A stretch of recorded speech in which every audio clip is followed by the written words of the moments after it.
વર્ષ 2024ની લોકસભા ચૂંટણીમાં ક્ષત્રિય સમાજના આંદોલન વખતે ચર્ચામાં આવેલો એ ચહેરો અર્જુનસિંહ ગોહિલ જે ક્ષત્રિય સમાજના આગેવાન છે અને ફરીથી તેમનું એક એ નિવેદન ખૂબ જ વાયરલ થઈ રહ્યું છે કે હવે હિન્દુ મુસ્લિમ અમે નહીં ચલાવી લઈએ.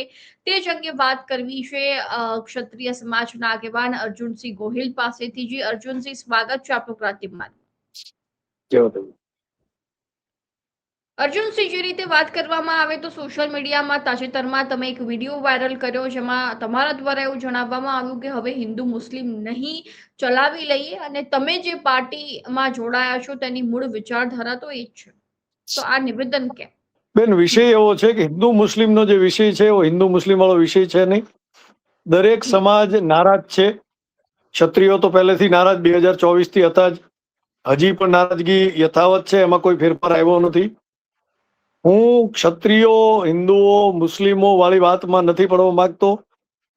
હું ભારતીય જનતા પાર્ટીનો કાર્યકર છું. આપને ખ્યાલ નહીં હોય, મારા grandfather was the founder member of જનસંઘ.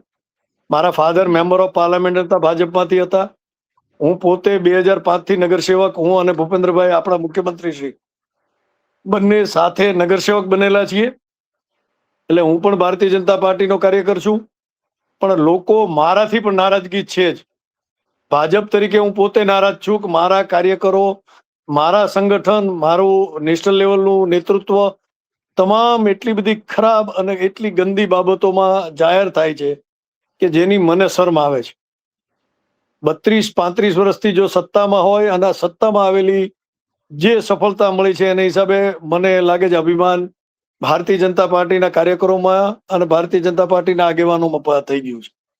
એટલે ક્યાંક સત્તાથી જો દૂર રહેશું તો હું માનું ત્યાં સુધી આ લપડાક જ્યાં સુધી અમને નહીં પડે ત્યાં સુધી હું કાર્યકર તરીકે હું એવું માનું છું કે આપણે જાગશું નહીં.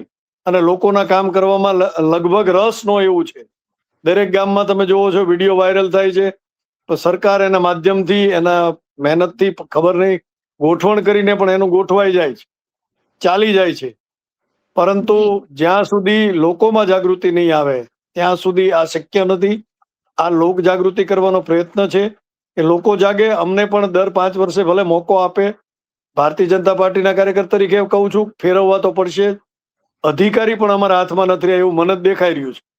ગ્રાઉન્ડના રિપોર્ટ જે હોય, મને ગ્રાઉન્ડમાં અધિકારી અમારા હાથમાં છે જ નહીં. કોઈ કર્મચારી અમારા હાથમાં નથી. સરકાર જાણે કોણ ચલાવે છે કોઈને ખબર પડતી નથી. એ માટે લોકોની જાગૃતિ માટે આ મેં એક પ્રયત્ન કરેલો છે. એ પ્રયત્નમાં મહદઅંશે સફળ થાવ ન થાવ મને કોઈ ઈરાદો નથી. હું તો એવું જ કહીશ કે લોકો જાગે. સારા નગરસેવક, સારા ધારાસભ્ય, સારા નગરપાલિકાના કર્મચારી, એના સભ્ય, તેવા સદસ્ય જો ચૂનવામાં આવશે તો એનાથી લગભગ લોકોને ફાયદો થશે. તમારા લોકલ લોકોને તમે ચૂનો, એવી મારી ગણતરી છે. આ ચૂંટણી છે, ચૂંટણી દરમિયાન તમારો જો પ્રશ્ન તમે જગાડશો નહીં. આજે મારી વાત વાયરલ થઈ છે એવી હું તો દરેક લોકોને જાગૃત કરવા માંગીશ. દરેક લોકો પોતાનાથી 5 વ્યક્તિ ભલે સાંભળી શકે એવી વાત મૂકે, 10 વ્યક્તિ સાંભળી શકે એવી વાત મૂકે, પણ પોતાની વાત મૂકવી પડશે. હરણીકાંડ થયો, કોણ જાગ્યું? મોરબી કાંડ થયો, કોણ જાગ્યું? આટલા લોકો મરી ગયા, કોણ જાગ્યું છે? તમને એસટીમ ફાઇલમાં કોના કોના નામ એવા છે બધાને ખબર છે. હવે આ વાત કરવી શરમ નથી આવતી કોઈને? ગુજરાત સરકાર જે કાર્ય કરી રહી, જેટલા કાર્ય કરી રહી છે એની અંદર ઘણી જગ્યાએ ક્ષતિઓ નહીં, હું એમ કહું પાપ કરતી હોય એવું લાગી રહ્યું છે. આજે જ એક ભરવાડનો સંઘ જઈ રહ્યો હતો, એની ઉપર ટ્રક ચડી ગયો છે, 10 લોકો મરી ગયા છે. આ મને દુઃખદ બનાવ છે. એની માટે કોઈએ કીધું તો કે ના, અમે તો ચૂંટણીમાં અમને રસ છે, અમારે ચૂંટણીમાં જીતવું છે, ગમે એ રીતે સત્તા લઈ લેવી છે, ગમે એના ફોર્મ રદ કરાવવા છે. આ તાકાતનો ઉપયોગ શું થઈ રહ્યો છે? મને લાગે છે દુરુપયોગ થઈ રહ્યો છે. દુરુપયોગ થતો અટકાવવો એક સારા કાર્યકર તરીકેની ભૂમિકા પણ જો હોય તો એ પણ મારી ભૂમિકા હું ભજવવાનો પ્રયત્ન કરી રહ્યો છું. સફળ થાઈશ ન થાઈશ મને ખબર નથી, પણ ક્યાંક આ પ્રયત્ન એમાં લોકો જોડાય એટલી મારી અપેક્ષા છે. જી જી બેન. અર્જુનસિંહ, તમારા જે રીતે જણાવવામાં આવ્યું કે હવે એ હિન્દુ મુસ્લિમ વિષય નહીં ચાલે, પરંતુ જ્યારે જી. ઘણા સમયથી તમે ભારતીય જનતા પાર્ટી સાથે જોડાયેલા છો, તમારા ફાધર પણ ભાજપ સાથે જોડાયેલા છે, તો વર્ષોથી જી. તેને વિચારસરણી તો હિન્દુ મુસ્લિમની રહી જ છે. જ્યારે તમે જોડાયા હશો ત્યારે એ વિચારસરણી હતી, તો હવે તેનાથી તકલીફ કેમ થઈ રહી છે? બેન, ભારતીય જનતા પાર્ટીની ક્યારેય હિન્દુ મુસ્લિમની પાર્ટીની વાત ક્યારે હતી જ નહીં. આ આપણી પાસે પણ માહિતી હોય તો હું માનું ત્યાં સુધી 2012-14 પછીની જે 2002માં કાંડ થયું ત્યારબાદ હિન્દુ મુસ્લિમ વાળો વિષય વધ્યો. હા, હિન્દુ વિચારધારા 100%, ભારતીય જનતા પાર્ટીની હિન્દુ વિચારધારા ખરો, પણ હિન્દુ કોણ? જી પ્રશ્ન એ છે. તમે સમજો, હિન્દુ તો કોઈ સભ્યતા છે નહીં, નથી સંસ્કૃતિ, સનાતન નામનો કોઈ વિષય નથી, આખા કોઈ પણ ગ્રંથમાં લખ્યું નથી. હિન્દુ ધર્મ જે છે એ ધર્મ બાબત પણ પ્રશ્ન ચિહ્ન છે પણ કે હિન્દુ અર્જુનસિંહ, ધર્મ. એવું કહેવાય છે કે સનાતન એ સૌથી જૂનો ધર્મ છે. જે બેન, પૃથ્વી પર ધર્મની સૌથી બાબત હું, પહેલા સનાતન ધર્મની રચના થઈ હતી. તમે જુઓ બેન, એનો હું આપણા ધર્મની રચના 100% છે. હું એવું માનું, જી ધર્મની બાબતે આપણે કોઈ પૂજા જ ન કરતા. હું એવું માનું ત્યાં સુધી હિન્દુ ધર્મની દ્રષ્ટિએ જો એવું માનો છો તો સ્વધર્મ એટલે સૂર્યની પૂજા થાય, ચંદ્રની પૂજા થાય, જળની પૂજા થાય, ધરતીની પૂજા થાય.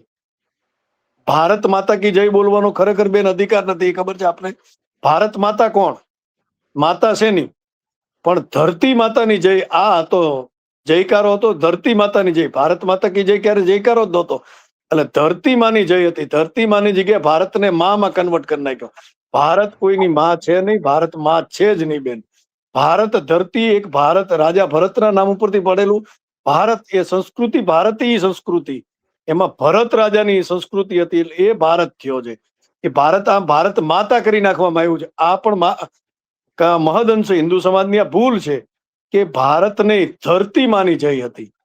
આપણે જે ધરતીની પૂજા કરતા હતા, સૂર્યની પૂજા કરતા હતા, ચંદ્રની પૂજા કરતા હતા, આપણે આકાશની પૂજા કરતા હતા, જળની પૂજા કરતા. આ બધી વસ્તુની પૂજામાંથી આપણે પૂજા પદ્ધતિ જે બદલી નાખી 2-3 હજાર વર્ષ પહેલા બદલાણી હશે, એવું નથી કહેતો કે નહીં બદલાણી હોય, પણ જે કારણોસર બદલાણી. પછી આપણે મૂર્તિ પૂજામાં પડ્યા. લગભગ 1947માં આઝાદી સમયે આપણે કોઈને ધૂણતા મેં નથી જોયા, એવું મેં ક્યાંય વાંચ્યું નથી, સાંભળ્યું નથી. 1947 પછી જ આપણે માતાજી પિતાજી બધા આવ્યા. આ પણ ગેરવ્યાજબી છે. એટલે હિન્દુ ધર્મને ધાર્મિક રીતે, સાંસ્કૃતિક રીતે હિન્દુ વિચારધારા 100% મારામાં હોઈ શકે, આપનામાં હોઈ શકશે, પણ એનાથી હું મુસ્લિમનો વિરોધી થઈ જાઉં એવું તો ક્યારે ભારતીય જનતા પાર્ટીમાં હતું જ નહીં. મુસ્લિમ કાર્યકર ત્યારે હતા, અને ભારતીય જનતા પાર્ટીના સર્વોચ્ચ નેતા તમામના જમાઈ મુસ્લિમ છે. તો ક્યાં છે? અશોક સિંઘલજીના જમાઈ છે, મુરલી મનોહર જોશીના જમાઈ છે, અટલ બિહારી વાજપેયીની ભત્રીજી મુસ્લિમમાં પરણેલી છે, માનની અડવાણીજીની ભત્રીજી પરણેલી છે, એની એક બીજી ભત્રીજી પરણેલી છે. આ તમામ મુસ્લિમમાં પરણેલી છે. 3 જમાઈ તો અમારે બહુ સિનિયર કાર્યકર છે. જી એ માટે હિન્દુ મુસ્લિમ વાળો વિચાર ભારતીય જનતા પાર્ટીમાં જો કોઈ હતો તો માનું ત્યાં સુધી અત્યારે કટ્ટરતાથી લાવવામાં આવ્યો છે. 2014 પછી ભયંકરતાથી આવ્યો છે, અને જે આવ્યો છે એ બદલ હું પણ આપને માધ્યમથી કહેવા માંગીશ, આ અયોગ્ય છે. આ વખતે 90 મુસ્લિમોને ટિકિટ આપવામાં આવી. હિન્દુ વિચારધારાની જો પાર્ટી હોય તો 90 મુસ્લિમને ટિકિટ કોણે આપી? એ મુસ્લિમ સંગઠન છે. આ અત્યારે આપણે ગાયની પાછળ માથાકૂટ કરી રહ્યા છે. ધીરેન્દ્ર શાસ્ત્રીથી માંડીને જગતગુરુ સુધીના પ્રયત્ન કરતા હતા, ગાયને રાષ્ટ્રીય માતા જાહેર કરો. કોણ કરી રહ્યું છે? હું હિન્દુ નથી, મારો સમાજ, હું જે પાર્ટીમાંથી આવું છું એમાં વિચારધારા વાળા નથી. કોઈને ગાય માતા નથી દેખાતી. 250 કરોડ રૂપિયાનું ફંડ લઈએ છીએ આપણે. તો આ મારી પાર્ટી ક્યાંક બીજા રસ્તે ચડી ગઈ છે. એટલે ભારતીય જનતા પાર્ટીને સુધારવા માટેની વ્યવસ્થા હું ન કરી શકું, હું કહી ન શકું, પણ હું એટલો જરૂર પ્રયત્ન કરીશ કે ભારતીય જનતા પાર્ટીમાં સારા લોકો આવે, સંમિલિત થાય. એમાં ના નથી, સંગઠનની દ્રષ્ટિએ પણ જરૂર છે. અને એકાદ વાર જો સત્તા જશે તો જ અમને સમજાશે, અને સમજાશે તો જ લોકો જાગવાના છે. અર્જુનસિંહ, બીજી બાજુ એક પ્રશ્ન એ પણ છે કે જ્યારે જ્યારે ચૂંટણી કોઈ પણ નજીક આવે ત્યારે કોઈ પણ સમાજના આગેવાન હોય ત્યારે જ કોઈ પણ નિવેદન આવતું હોય છે. બાકી જે અન્ય દિવસો દરમિયાન એ આગેવાનો ક્યાંક ને ક્યાંક તેમનું કોઈ નિવેદન નથી આપવામાં આવતું, અથવા તો તેઓ એક્ટિવ નથી જોવા મળતા. હવે મારી દ્રષ્ટિએ હું આજે નિવેદન આપ્યો છું ને આપે મારું ઇન્ટરવ્યુ લેશો, વાત કરશો. હું માનું ત્યાં સુધી મેં આજે એક મારો પ્રયત્ન, મારો વિડીયો કાલ આપની પાસે આવી જશે બીજો પણ. હું લોકોને એ જ જાગૃતિ કરવાનો છું. આપનો પ્રશ્ન આ ચૂંટણી છે અને જો પ્રશ્ન તમે નહીં કરો તો તમારા વિડીયોના માધ્યમથી નહીં પણ કોઈ પણ બાબતે તમારું કોઈ ધ્યાન નહીં આપે. આ જાગૃતતા એ માટે બેન અત્યારે મારા થકી થાય છે કે હું જો ચૂંટણી થી પણ અલગ સમયે જો હું આપું છું નિવેદન તો એનો મારું નિવેદનનો કોઈ અર્થ રહેતો નથી. એને લોકો અનર્થ રીતે કોઈ વાત કરે છે, એને વિવાદાસ્પદ ગણી થોડાક ટાઈમ પછી એ બંધ થવા માંગે છે. અત્યારે જાગૃતિનો સમય છે, આ ચૂંટણીનો સમય છે, લોકોએ જાગવું પડશે.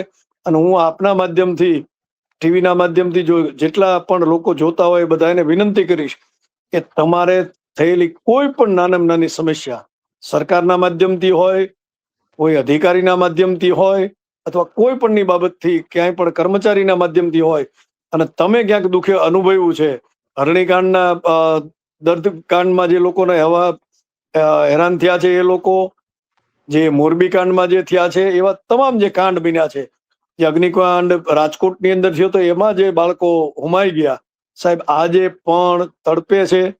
હું તો ઇવન તમને કહું છું કે કાશ્મીરની અંદર જે બનાવ 2-3 બન્યા છે એની અંદરના પણ ક્યાં શું થયું છે એ ખબર નથી. આપણું પ્લેન ક્રેશ થયું, વિજયભાઈ રૂપાણી, એનું પ્લેન ક્રેશ થાય સાહેબ અને એનો હજી સુધીમાં કોઈ નિવેડો ન આવે, એનું નિવેદન નથી આવ્યું સરકાર તરફથી, એક પણ વાત નથી કહેવામાં આવી. એના પછી અજીત દાદા પવાર, એનું ડેથ થાય છે. શું કામ એક્સિડન્ટ થયું કોઈને ખબર નથી, બ્લેક બોક્સમાં માહિતી નથી મળતી. સાહેબ આ તો અજીબો ઘટિત દેશમાં આપણે રહી રહ્યા એવું લાગી રહ્યું છે. એટલે આ દુઃખદ ઘટના છે. આની માટે લોકો જાગૃત ન થાય તો મારે ને તમારે આમાં ક્યાં હિન્દુ મુસ્લિમની તો વાત કરવાની દૂર રહી. આની અંદર ક્યાં હિન્દુ મુસ્લિમ નથી. લોકો જાગે એની માટેનો એક પ્રયત્ન છે અને આ ચૂંટણી છે ત્યારે જ કરી શકાય, બીજો સમય નથી હોતો બેન. જી અર્જુનસિંહ, ધન્યવાદ આપનો માહિતી આપવા બદલ. Thank you. જય માતાજી.